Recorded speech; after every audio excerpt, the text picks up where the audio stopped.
Hello ladies and gentlemen, welcome back to the show. I will be demonstrating how to rig a simple boat rig today for catfish and carp fishing out here on the west coast. The kind of hooks I will be using will vary depending on whether or not I'm targeting catfish or carp with this rig. Especially when I'm targeting both species, I like to use a thicker, heavier hook. However, the type of hooks I'll be using will be a straight J style hook. You want this hook to be aligned pretty straightforward with the shank of the hook and not curved. This will allow the angler to catch the catfish or carp around the corner of the mouth or bottom of the lip when the fish panics and tries to eject the bait.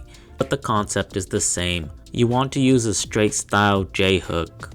Now as for the sinker, there will be these pear style sinkers that I like to use a lot, especially when fishing still waters such as ponds, lakes, or anything that's not moving a lot. The biggest problem is if you're fishing anything like a small river or stream, these will skate along the bottom, and that is when you should use one of these gripper style lead. These are built with notches in them to better hold on to the bottom, whether you are fishing a small stream or a river with a little bit of flow, or the lake is receiving heavy amount of wake from recreational boater. The last kind of lead is this open method feeder style. I really like these when I'm fishing small rivers with very little flow because I can pack both pack bait and some paste bait.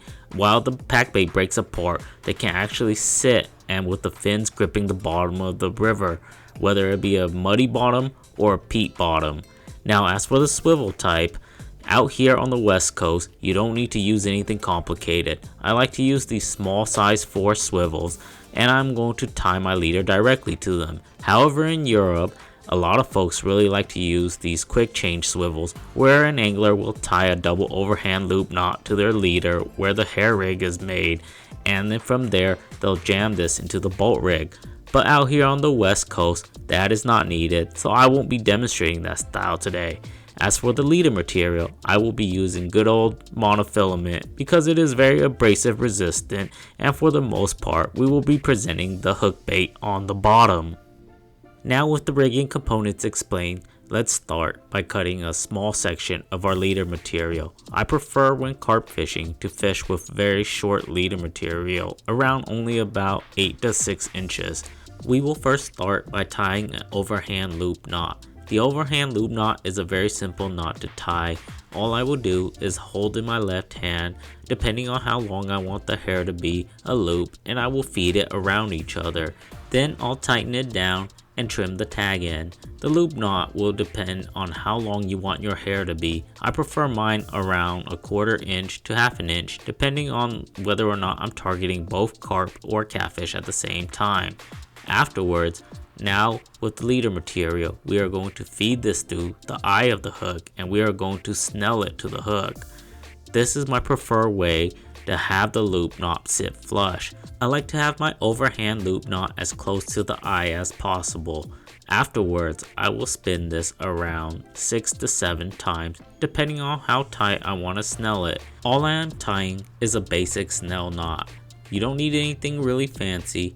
Afterwards, I will feed this through the back eye of the hook. And now this is what's called a hair rig. It is ready and you can attach this to the swivel, whether with another overhand loop knot on the other end if you want to fish the European style, or you could tie it directly.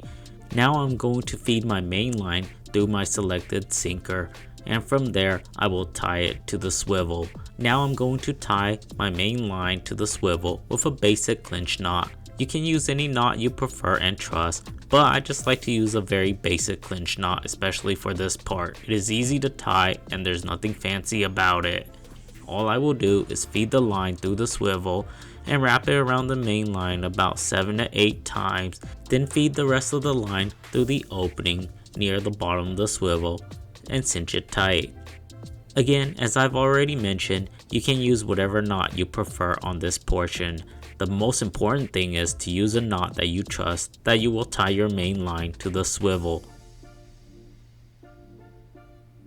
From there, I will trim my tag ends. Some anglers won't bother to trim the tag end, but I like my rig to sit flush as I jam the swivel into the pear sinker.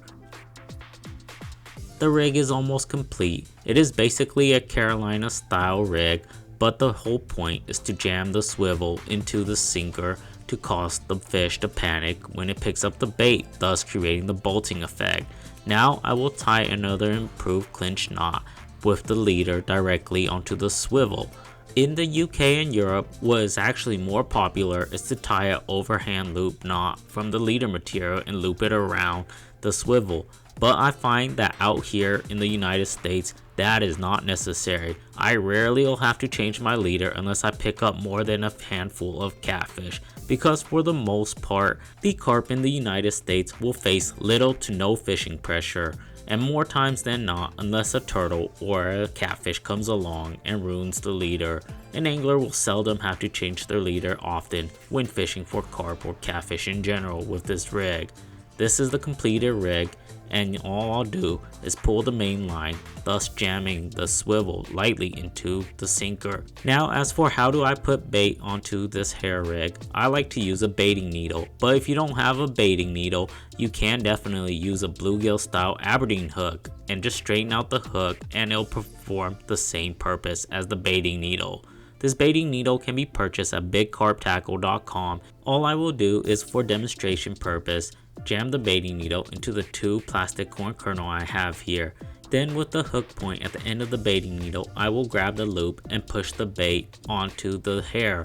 This will thus allow the bait to sit above the hook. Now as for to hold the bait still and not let it slide off the hair, I like to use these small plastic stopper. You can use just toothpicks if you like, or just small twigs and little bits of grass, but I really like these little plastic bait stoppers that are sold by bigcarptackle.com to hold the bait in place on the hair. I will cut a small little portion, and from there I will jam it at the end of the bait on the hair. Again, you could jam this with anything, whether it be a small piece of grass or by cutting small chunks of a toothpick. The concept is the same. Now this is the completed hair rig. Then by jamming the swivel into the pair sinker or any kind of sinker you have, whether it be a method feeder, now you'll have the bolt rig. It is an extremely effective rig to catch both catfish and carp here in the United States. So thank you guys so much for watching, and until next time, tight lines y'all.